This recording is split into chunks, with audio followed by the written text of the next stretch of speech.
tuongee. Sasa sijui ukaa kwa kule, maana sinaonekana kaa kwa kule.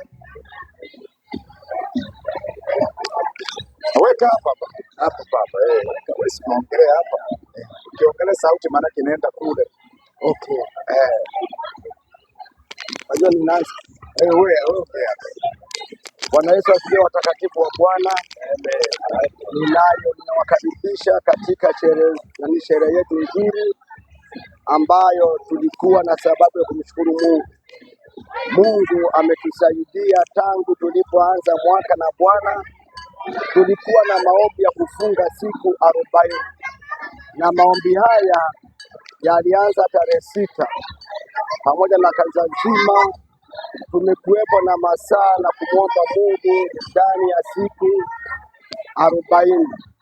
Maombi haya tumezidi kumwona Mungu akitusaidia. Watu wametendewa mambo makubwa na Mungu, wengine Mungu amewajibu, wengine wamepata kazi, wasiokuwa na kazi, wengine wamejibiwa katika maombi haya. Maana kila mtu alikuwa na maombi mengi ya kuyaleta madhabahuni pa Bwana. Kama mchungaji, Mungu alinipa maono kwa ajili ya kubeba maono ya washirika, na maombi haya tuliyakatia rufaa kwamba mahali ambapo kuna jaribu limekushinda tuliyakata rufaa ndani ya siku 40. Baada ya kufikia siku 5, Mungu alianza kujibu mahitaji ya washirika waliokuwa hawana kazi kwa muda mwingi. Mungu aliwafanikisha. Waliokuwa hawana kazi, Mungu amewajibu. Hata na mimi pia sikuwa na pesa kununua na kujenga uwanja ama kujenga fence nyumbani kwangu. Baada ya siku 10 Mungu akanijibu. Kwa hiyo ninayo sababu ya kumshukuru Mungu kwa ajili ya kanisa letu. Kwa hiyo tukasema kwamba katika maombi haya tumechukua maombi haya kwa kumshukuru Mungu kwa sababu ametujibu kikamilifu.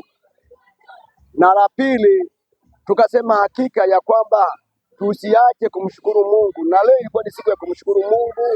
Watu wameleta sadaka zao ya kumshukuru Mungu, na wanaume wakasema hapana, mchungaji, lazima tuwe na sadaka ya kula na kunywa.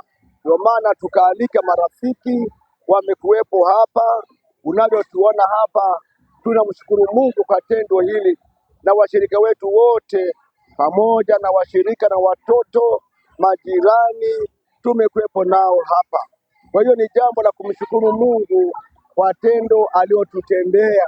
Mimi kama mchungaji wa mahali hapa, ninawaalika watu wote, hata mahali popote pale wanaponisikia, kama una tatizo lolote linaloshindikana, kwamba umeomba Mungu imeshindikana katika kanisa letu la mahali hapa Jerusalem, Mungu amekuwa mwaminifu akijibu.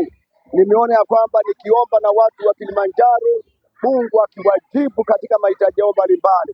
Nami nakukaribisha mahali popote pale unapoona una shida, piga simu katika kanisa letu la mahali hapa. Tuko hapa tukimwabudu Mungu, na namba yangu ya simu ni